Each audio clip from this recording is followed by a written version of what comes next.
Morning students, today I will teach class 10 topic SAM Central Government lesson 6 topic है vice president. Vice president last जो video था उसमें हमने president के बारे में रीड किया था। अब आज है कि वाइस प्रेसिडेंट का इलेक्शन कैसे होता है, उसकी क्या क्वालिफिकेशन होती है, उसको रिमूवल करने का तरीका कौन सा होता है। देखें, आर्टिकल इंडियन कॉन्स्टिट्यूशन में आर्टिकल 63 के अकॉर्डिंग वाइस प्रेसिडेंट को क्या किया गया है, प्रोविज़न रखा गया है उसके ऑफिस के लिए। ओके, अब जो वाइस प्रेसिडेंट का इलेक्शन है उसमें क्या होते हैं कि इलेक्टेड होते हैं in a joint session of the house of the parliament, यानी पार्लियामेंट के जो दोनों हाउस होते हैं वो क्या करते हैं, जॉइंट होकर उसका इलेक्शन करते हैं।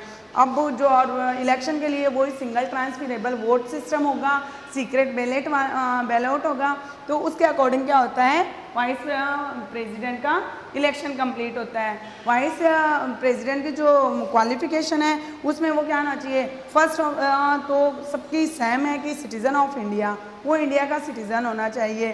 सेकंड आता है कि कम से कम उसकी मिनिमम एज कितनी होनी चाहिए, 35 ईयर होनी चाहिए। और जो थर्ड जो उसकी क्वालिफिकेशन है तो उसमें जो बाय द कॉन्स्टिट्यूशन ये बताया गया है for the member of the Rajya Sabha, जो उसकी क्वालिफिकेशन है वो राज्यसभा के मेंबर के अकॉर्डिंग होनी चाहिए। तो वो उसकी ये तीनों जो उसकी होती है वो क्वालिफिकेशन हो गई। फर्स्ट आ गया सिटीज़न ऑफ इंडिया, सेकंड हो गया मिनिमम एज ऑफ 35 ईयर्स, और जो थर्ड हो गया जो कॉन्स्टिट्यूशन के द्वारा बताया गया है कि जो राज्यसभा के मेंबर की जो क्वालिफिकेशन होती है वो होनी चाहिए। ये इसकी आती है क्वालिफिकेशन। टेन्यूर जो है, टेन्यूर इसका भी 5 ईयर्स का होता है। जो वाइस प्रेसिडेंट का जो टेन्यूर है वो 5 ईयर का होता है। बट लेकिन जो प्रेसिडेंट का इम्पीचमेंट के थ्रू जो है, जैसे प्रेसिडेंट को रिमूव किया जाता है, सेम एज वाइस प्रेसिडेंट को भी उसके थ्रू क्या किया जाता है, उसके सेशन से, उसके टर्म से पहले उसको रिमूव किया जा सकता है। ओके, तो ये हो गया। अब आती है कि जो वाइस प्रेसिडेंट की है पावर क्या होती है। आप एक बार फिर देखो, इलेक्शन के अंदर कौन से आर्टिकल के अकॉर्डिंग बताया गया है, 63 आर्टिकल के अकॉर्डिंग इसको फिक्स किया जाता है इंडियन कॉन्स्टिट्यूशन में।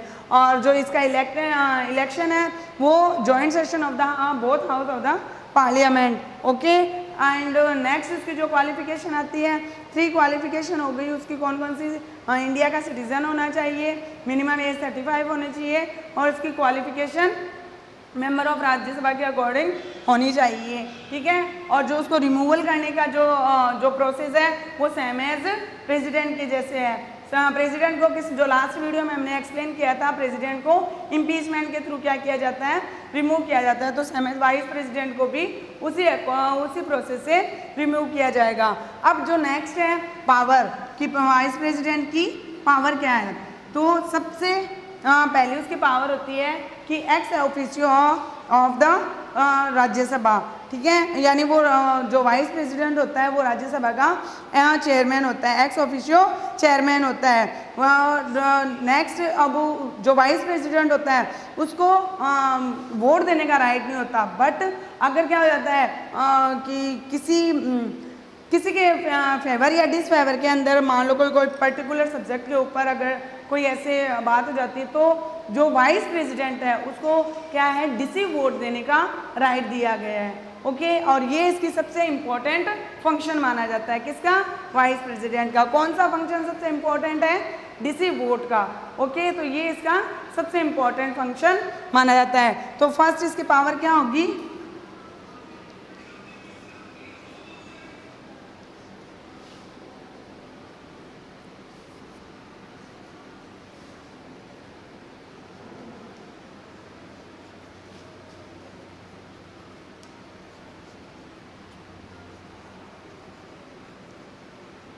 ये इसकी फर्स्ट पावर हो गई। जो सेकंड पावर है, in the absence of the president he acquire his office. अब जो प्रेसिडेंट होता है उसकी एब्सेंस में जितने भी वर्क होते हैं वो कौन करेगा, वाइस प्रेसिडेंट के द्वारा कंप्लीट किए जाएंगे। अब कौन सी ऐसी कंडीशन होती है जिसमें जो प्रेसिडेंट है वो एब्सेंस होता है ना, in case of the death of the president, अगर प्रेसिडेंट की डेथ हो जाए। सेकंड आता है case of the president resignation, अगर वो टाइम से पहले रेजिग्नेशन दे दे। या फिर थर्ड क्या आता है, in case of the removal of the president impeachment, यानी अगर इम्पीचमेंट के थ्रू प्रेसिडेंट रिमूवल हो जाता है तो उस एब्सेंस में भी सारे जितने भी फंक्शन जितने भी वर्क है प्रेसिडेंट के वो वाइस प्रेसिडेंट करेगा। और लास्ट है कि मतलब due to the president being incapable fulfil their responsibility such as the illness और in the case of the foreign visit, या तो जैसे प्रेसिडेंट इल हो जाता है, ठीक है, या फिर वो फॉरेन विजिट करने चला जाता है, उस कंडीशन के अंदर भी जितने भी सारे वर्क प्रेसिडेंट के वो वाइस प्रेसिडेंट के थ्रू कंप्लीट किए जाते हैं। तो ये क्या था, वाइस प्रेसिडेंट की दो पावर थी, दोनों पावर क्या होती है यहाँ कंप्लीट होती है। एक बार आप फिर से रिपीट करो कि जो इसका इलेक्शन है वो कौन से आर्टिकल के अकॉर्डिंग, 63 के अकॉर्डिंग है। इलेक्टिव में उसमें होता है पार्लियामेंट के जो दोनों बोथ हाउस होते हैं वो जॉइंट सेशन के अकॉर्डिंग होता है। टेन्यूर इसका 5 ईयर्स का होता है। और रिमूवल की जो सेम प्रोसेस है प्रेसिडेंट के सेम एज है, इम्पीचमेंट के थ्रू उसको रिमूव किया जा सकता है। क्वालिफिकेशन सिटीजन होना चाहिए वो इंडिया का, और मिनिमम एज 35 होनी चाहिए। तो ये इसकी क्वालिफिकेशन आ गई। पावर इसकी 2 पावर्स दी हुई है। फर्स्ट है ex officio chairman of the Rajya Sabha, second है in absence of the president. Okay, तो ये वाइस प्रेसिडेंट का टॉपिक क्लियर होता है। नेक्स्ट आता है प्राइम मिनिस्टर।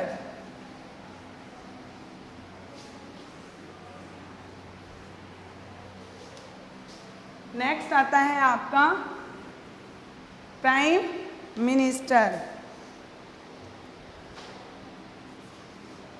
नेक्स्ट जो आपका टॉपिक है वो है prime minister. Okay, prime minister का जो इलेक्शन है वो सेक्शन 74 में जो Indian constitution provide for the post of the prime minister, यानी सेक्शन 74 के अकॉर्डिंग क्या करवाई गई है, ये पोस्ट है वो प्रोवाइड करवाई गई है इंडियन कॉन्स्टिट्यूशन के थ्रू। प्रेसिडेंट ये जो सेक्शन 74 है वो आपके ऑलमोस्ट जो प्राइम मिनिस्टर के उसके अकॉर्डिंग वर्क होगा। प्रेसिडेंट बाउंड होता है किसको अपॉइंट करने के लिए, जो लोकसभा के मेजॉरिटी ग्रुप का जो लीडर होगा वही क्या होगा, प्राइम मिनिस्टर होगा। तो इसलिए जो प्रेसिडेंट है वो बाउंड होता है किसको अपॉइंट करने के लिए, लोकसभा के जो मेजॉरिटी ग्रुप का लीडर होगा उसी को प्राइम मिनिस्टर उसको अपॉइंट करना होगा। ये प्राइम मिनिस्टर का जो इलेक्शन है या जो प्राइम मिनिस्टर की जो अपॉइंटमेंट है उसकी आपको जो 2 पॉइंट्स के अंदर क्लियर हुआ है। नेक्स्ट आते हैं प्राइम मिनिस्टर के फंक्शन, यानी उसकी पावर क्या है, उसके फंक्शन कौन कौन से हैं। अब आप अपने सामने बुक भी ओपन करके रखिए जिससे आपको पता चल जाए कि उसकी लैंग्वेज क्या है। फर्स्ट जो पावर और फंक्शन है उसका formation of the council of minister. Lok Sabha का जो लीडर होता है, मेजॉरिटी ग्रुप का लीडर होता है, वो कौन होता है, प्राइम मिनिस्टर होता है। तो उसका फर्स्ट फंक्शन होता है, इसका पहला जो फंक्शन है वो यही है कि काउंसिल ऑफ मिनिस्टर को की फॉर्मेशन करना। वो अपने according after gaining the office prime minister firstly form of the council of minister, सबसे पहला उसका यही होता है कि वो क्या करता है, काउंसिल ऑफ मिनिस्टर को फॉर्म करता है। ठीक है, the prime minister decide the number of the members in the council of minister. ये प्राइम मिनिस्टर डिसाइड करता है कि काउंसिल ऑफ मिनिस्टर में काउंसिल ऑफ मिनिस्टर के नंबर कितने होंगे। ठीक है, और नेक्स्ट जो उसकी सेकंड पावर आती है वो क्या है, division and amendment to portfolios among the minister. अब जब उनका फॉर्मेशन हो जाती है काउंसिल ऑफ मिनिस्टर की, उसमें नेक्स्ट उसका फंक्शन क्या आता है कि वो डिवीज़न करता है, उनको अलग अलग पोर्टफोलियोज की डिवीज़न करता है काउंसिल ऑफ मिनिस्टर के लिए।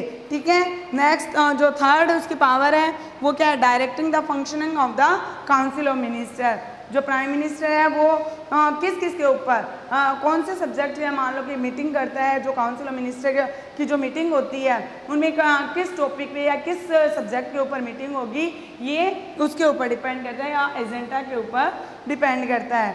फोर्थ जो उसकी पावर आती है, coordination between various department of the government, यानी जो प्राइम मिनिस्टर होता है वही क्या करता है, जो गवर्नमेंट के जो वेरियस डिपार्टमेंट होते हैं उनके बीच के अंदर कोऑर्डिनेशन का फंक्शन भी करता है, वर्क भी करता है। फिफ्थ जो उसकी पावर है लीडर ऑफ द लोकसभा, तो ये आपको मैंने जब प्राइम मिनिस्टर का अपॉइंटमेंट बताया था उसी में बताया था कि जो लोकसभा के मेजोरिटी ग्रुप का जो लीडर होगा वही क्या होगा, प्राइम मिनिस्टर होगा।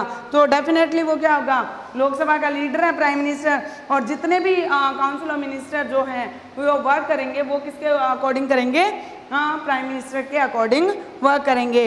नेक्स्ट सिक्स उसकी पावर है establishing inter relationship between the president and council of minister, यानी प्राइम मिनिस्टर क्या करता है, प्रेसिडेंट और काउंसिल ऑफ मिनिस्टर के बीच में इंटर रिलेशनशिप भी है ना इस्टेब्लिश करने का वर्क करता है। और लास्ट जो उसकी पावर आती है वो है मेकिंग अपॉइंटमेंट, यानी जो प्राइम मिनिस्टर है वो क्या करता है, बहुत से ऐसे इम्पोर्टेंट ऑफिसर होता है जिनके अपॉइंटमेंट में वर्क करता है। प्रेसिडेंट ऑलमोस्ट प्रेसिडेंट साइन करता है, बट एडवाइस किसकी लेगा, प्राइम मिनिस्टर की एडवाइस से वो इम्पोर्टेंट ऑफिसर होते हैं उनका अपॉइंटमेंट किया जाता है। अब नेक्स्ट जो आपका टॉपिक आएगा वो है काउंसिल ऑफ मिनिस्टर।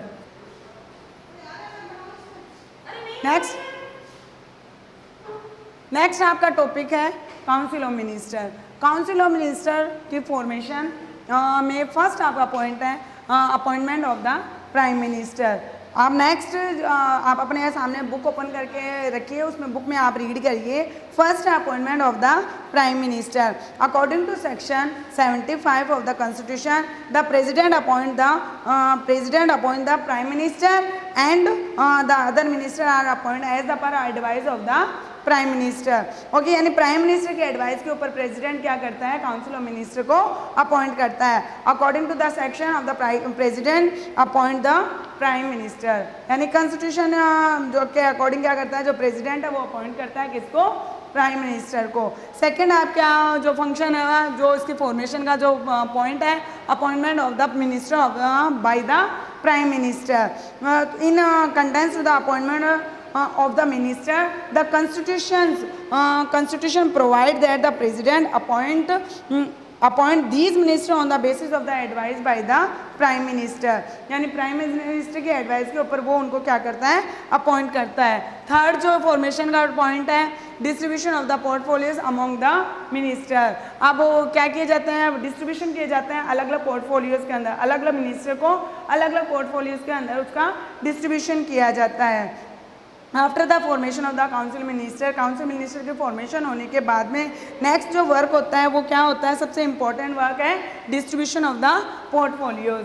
ओके, तो इसका भी जो पूरा वर्क होता है वो प्राइम मिनिस्टर के थ्रू किया जाता है। नेक्स्ट आता है qualification required to become a minister. तो in order be a member of the council of minister, it is judicially important that he should be the member of the any house of the parliament. If an and the not the member, अगर आप मान लो कि आपको इसकी qualification के लिए council of minister का member बनने के लिए सबसे इंपॉर्टेंट क्वालिफिकेशन क्या होनी चाहिए कि आप पार्लियामेंट के किसी भी हाउस के क्या होने चाहिए, मेंबर होने चाहिए। अगर आप किसी भी हाउस के मेंबर नहीं हो और बाई चांस आप अगर काउंसिल ऑफ मिनिस्टर के मेंबर सेलेक्ट हो जाते हो तो कम से कम आपको 6 मंथ के अंदर आपको क्या करनी होगी, उसकी मेंबरशिप हासिल करनी होगी। ओके, और अदरवाइज ऐसा नहीं हो पाता है, 6 मंथ के अंदर तक नहीं हो पाता है तो आपको क्या होगा, रिजाइन देना होगा। नेक्स्ट आपका आता है auth taking by the minister. Auth means शपथ, जो दिलाते हैं, शपथ दिलाई जाती है मिनिस्टर्स को। तो before assuming office the prime minister and his council of minister has to take the oath office and allegiance in the front of the president, यानी प्रेसिडेंट के सामने क्या लेते हैं, प्राइम मिनिस्टर और काउंसिल ऑफ मिनिस्टर दोनों ही oath लेते हैं। नेक्स्ट आता है टेन्यूर। इनका जो टेन्यूर होता है, the tenure of the council of minister fix in the remain in office till the time of enjoy the confidence of the parliament. जब तक का पार्लियामेंट का काउंसिल ऑफ मिनिस्टर का क्या हो, कॉन्फिडेंस बना रहेगा, यानी जो पार्लियामेंट का कॉन्फिडेंस अगर बना रहेगा तो काउंसिल ऑफ मिनिस्टर कोई रिमूव नहीं कर सकता। अगर इफ क्या हो जाता है, अगर काउंसिल कॉन्फिडेंस हट जाता है पार्लियामेंट का तो डेफिनेटली काउंसिल ऑफ मिनिस्टर भी हट जाती है। अदरवाइज का जो टेन्यूर होगा वो 5 ईयर्स का माना जाता है। नेक्स्ट इसका जो फॉर्मेशन है salaries and allowance of minister. जो सैलरी है, there is the provision of the payment monthly salary and other fixed allowance to the prime minister, cabinet minister and the state minister and deputy minister. These are determined the parliament from time to time. ठीक है, and parliament के through क्या होता है, time to time इनको salary और allowance दिए जाते हैं. और अदरवाइज जो भी है ना 4 व्हीलर्स है, जो भी फैसिलिटीज़ है वो भी इनको प्रोवाइड करवाई जाती है. लास्ट आता है category of the minister. 3 category होती है. First cabinet minister, state minister and last होता है डिप्टी मिनिस्टर. उनके जो 3 जो ये मिनिस्टर की कैटेगरी है उनको अलग अलग उनकी कैटेगरी वाइज उनको उनके वर्क और फंक्शन डिस्ट्रीब्यूट किए गए हैं. नेक्स्ट आती है काउंसिल ऑफ मिनिस्टर या कैबिनेट की पावर्स.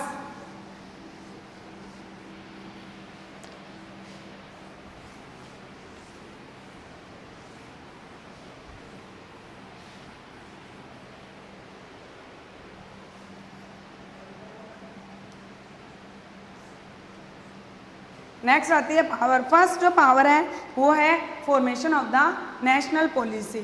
फर्स्ट इसकी पावर क्या है, formation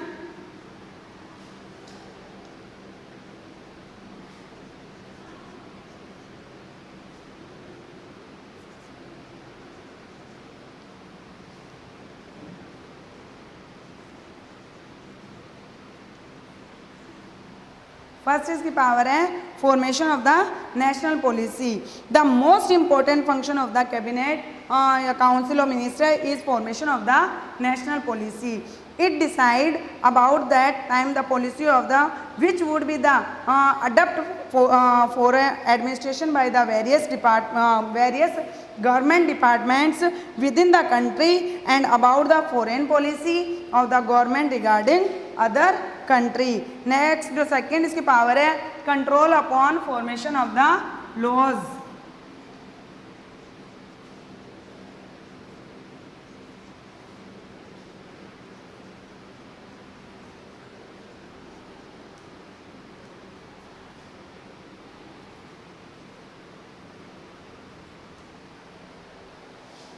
Third, supreme control on national executive.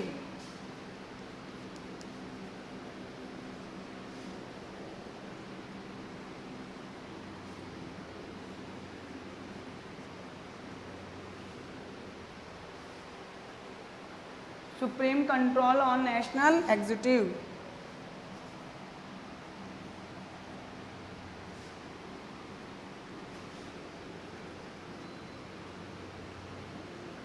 Executive.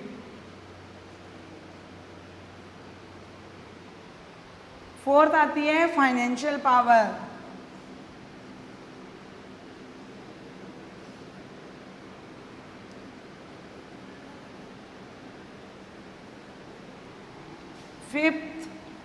Fifth power आती है आपकी कंडक्टिंग फॉरेन अफेयर्स.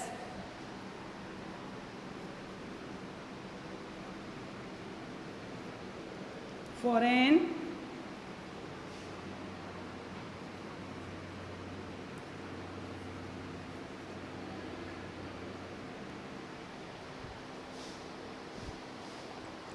और लास्ट है power regarding appointment of the important officer.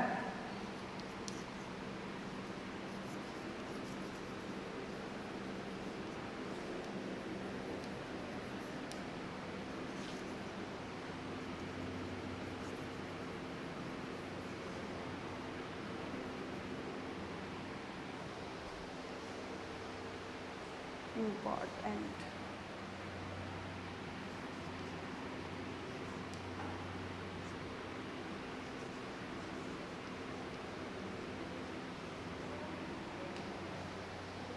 Okay तो ये इसकी काउंसिल ऑफ मिनिस्टर की 6 पावर है. फर्स्ट है formation of the national policy. Second control upon the formation of the laws, ये कंट्रोल भी करता है, ठीक है, लॉज के फॉर्मेशन पे.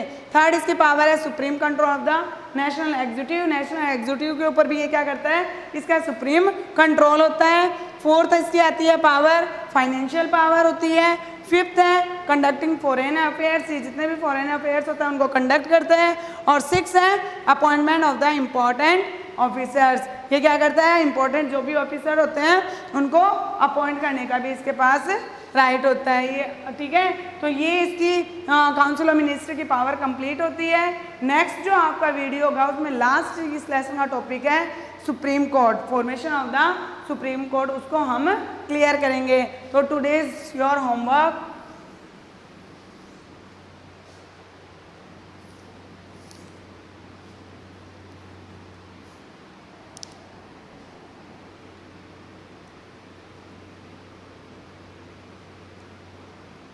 Right vice president,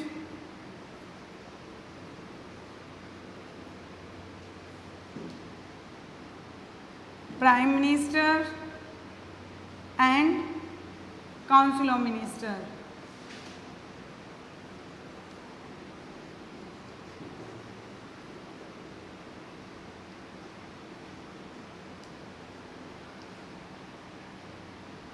Right power and function,